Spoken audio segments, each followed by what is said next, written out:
Hi guys, welcome back to Working Capital Management. Today we will have Accounts Receivable Management.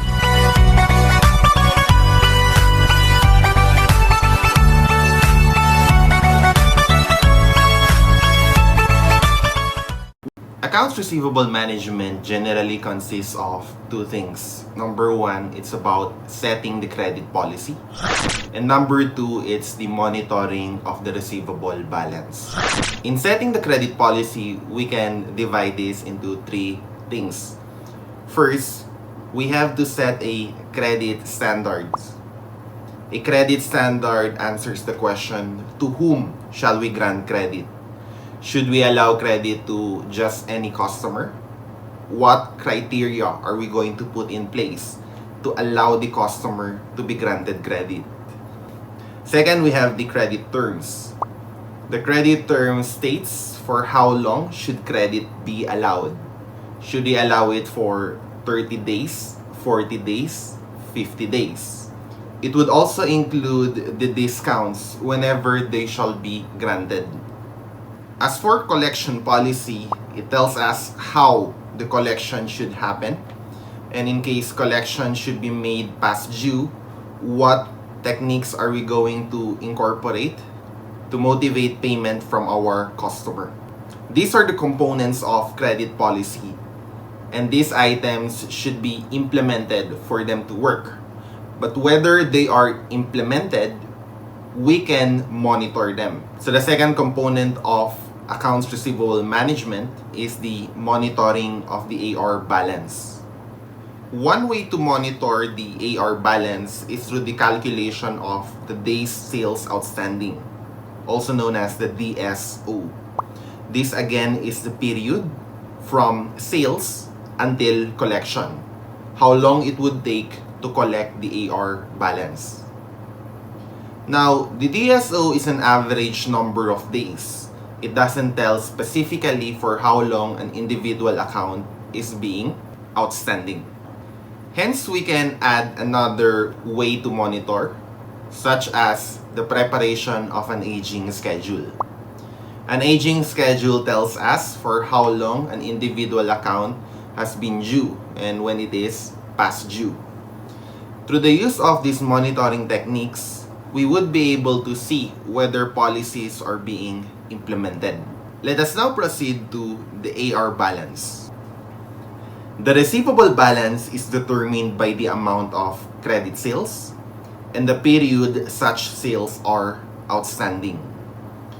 Putting it in formula, AR is equal to daily credit sales times the DSO. Let us apply this formula in the next sample case. DNE Corporation sells on terms 3.5 net 20. Sales for the year total 912,500. All customers take the discount. Again, let us apply the formula in arriving at the AR balance. AR is equal to daily credit sales times DSO. The daily credit sales can be calculated by dividing 912,500 by 365 days. That would give you 2,500. The day sales outstanding is obviously 5 days because all of the customers take the discount. This would give us 2,500 times 5 days, 12,500 pesos. How did the AR balance happen to be 12,500 given our case?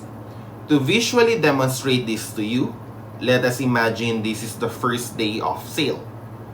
So we would have 2,500, that is the first day sale. This is also the AR balance in day 1. Come day 2, another 2,500 will be sold. This time, the AR balance is 5,000 pesos. Day 3, another 2,500, a total of 7,500. Day 4, another one for a total of 10,000 pesos.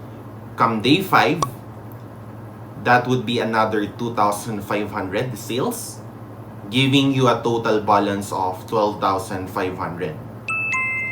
From this point onwards, you're going to note that the balance of the receivables will be constantly 12,500. Imagine it is day 6. The first AR, 2,500, is now collected, and another AR is generated, 2,500 for day 6, giving you a total of 12,500.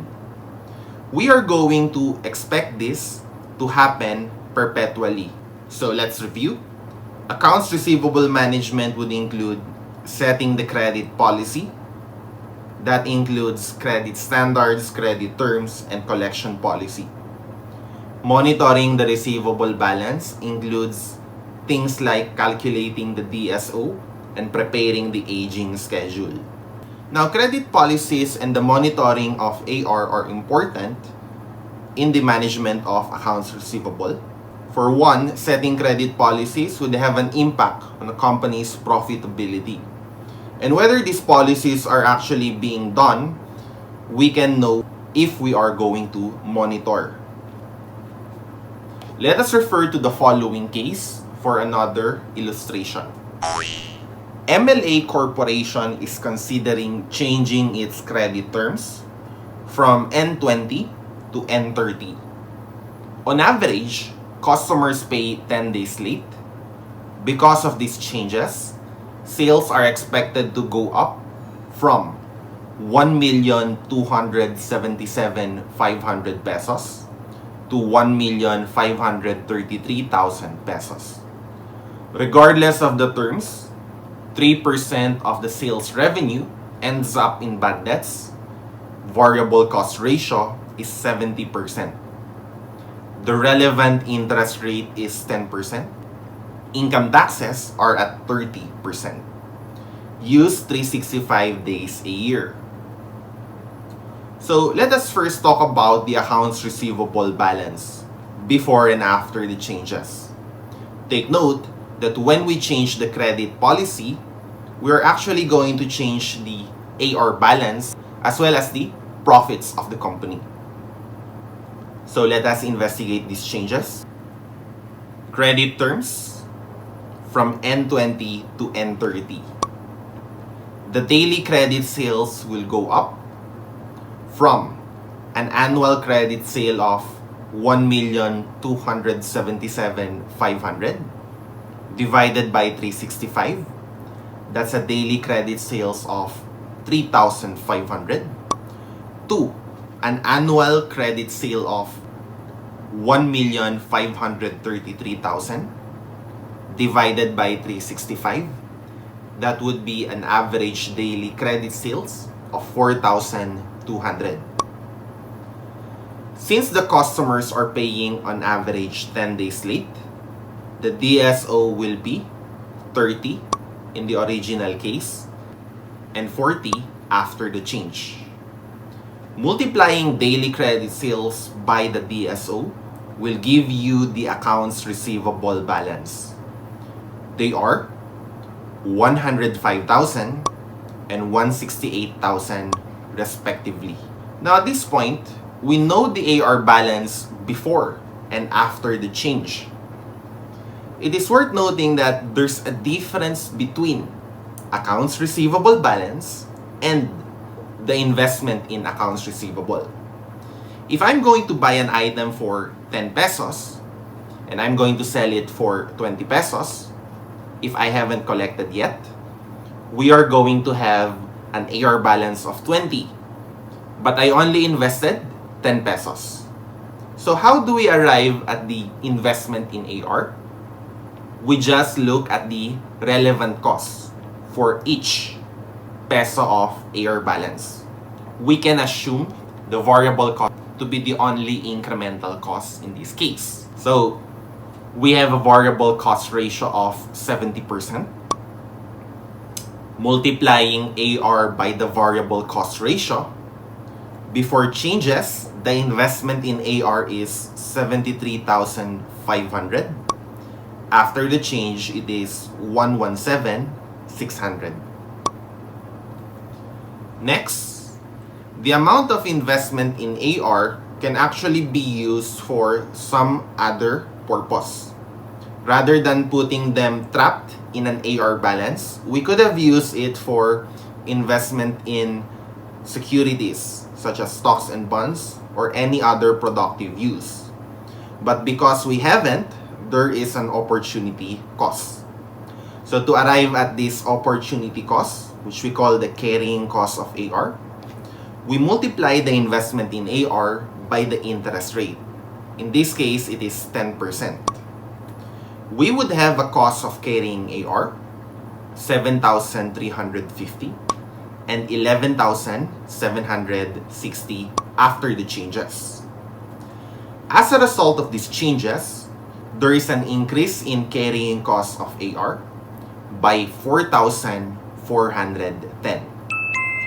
So if we're going to analyze changes in the receivable balance, this would lead to an opportunity cost. Increase in the balance of the AR would lead to the increase in investment in AR. More funds invested in AR would mean additional carrying costs. In this case, after all of these changes, there would be a 4,410 increase in carrying costs of the AR.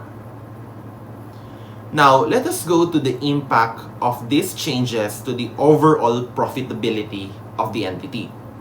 As a result of increasing the credit terms from N20 to N30, sales revenue would increase by 1,533,000 minus 1,277,500, 255,500 pesos. Because the variable cost ratio is 70%, the variable cost will increase by 178,850 pesos. This would give you an increase in contribution margin, 76,650. After arriving at the contribution margin, there are 4 things that you need to account for. This may or may not exist in our case. Changes in the discounts taken, changes in the bad debts, changes in collection costs, and changes in the carrying costs of AR. In this case, no discounts were assumed, so there are no changes in the discounts taken. But because there are bad debts, there would be an additional bad debts expense of 3% of the difference of the sales after versus the sales before the change. That would give you an additional bad debts expense of 7,665. No collection costs were assumed, hence no changes. The carrying cost of AR would increase by 4,410 as calculated a while ago. This would lead to an increase in profit before tax of 64,575. Taxes are at 30%. 19,372.50. The increase in profit after tax will be 45,202.50. This is how the change in your credit policies can have an impact on your profitability. In summary, when we talk about accounts receivable management, it's about setting the credit policy and monitoring the receivables. Changing any component in these two would have a bearing on your AR balance, carrying costs, and overall profitability of your operations. The next topic in working capital management would be inventory management. So stay tuned. Like, share, and subscribe.